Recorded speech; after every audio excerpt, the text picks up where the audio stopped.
अगं सारिका, इकडे कुठे गेलतीस ग? अहो पोराला शाळेत सोडायला गेलते. कुठल्या शाळेत घातलीस ग? अहो इथं आपल्या सरकारी शाळेतच आहे. अगं बाई, मराठी शाळेत घातलीस तू? मी आमच्या नातीला इंग्लिश मिडियमला घातलं. तुम्ही दोघं एवढं मिळवत असताना कशाला ग मराठी शाळेत घातल्यास? कमवण्याचा आणि पोरांच्या शिक्षणाचा काय संबंध? अगं खाऊन गांडीला हात पुसण्यापेक्षा मुलांच्या शिक्षणावर खर्च करा ग.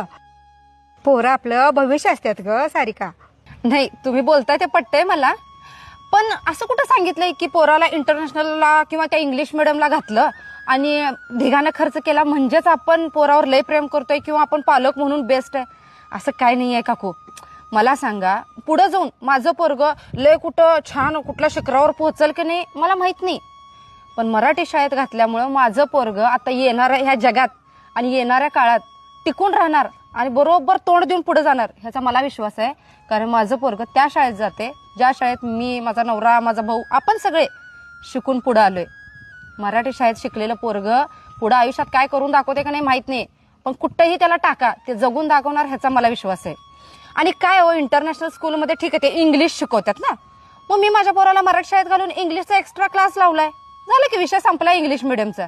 ठीक आहे, भाषेचाच विषय उरत असेल तर त्याचा क्लास लावू शकतोय, पण संस्काराचा विषय असेल तर मराठी शाळाच पाहिजे, जे त्याला आत्म तयार अशी करते की ते जगाला तोंड देऊ शकते.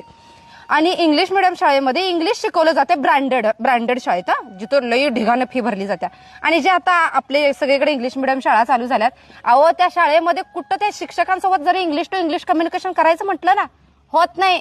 हिंदीमध्ये बोलतात, सीट हिअर, कम हिअर, एवढंच पोरगं ते इंग्लिश मिडियमला जाणार, एवढंच त्याला समजलं तरी नशीब. मग कुठलं आलंय ते इंग्लिश मिडियमचं फॅड? हे जे आता फॅड आलंय की नाही, त्या फॅडच्या ओघात सगळी वाहत चालल्यात आणि सगळ्यांना असं वाटतं की त्या शाळेत ढिगानं खर्च करून आपलं पोरगं गेलं म्हणजेच आपण लय पोरासाठी करायला लागलोय. असं काही नाहीये. ह्या आता जे चालू आहे ना, त्याच्यामध्ये आपलं स्टेटस टिकवून ठेवण्यासाठी आम्ही 60,000 भरतोय, आम्ही 70,000 भरतोय, आम्ही 1,00,000 भरतोय, हे फक्त स्टेटस मेंटेन करण्यासाठी त्या पोराला तेवढ्या शाळेत घालतात. पण खरंच जेवढे पैसे घालतोय तेवढं पोरगं शिकतंय?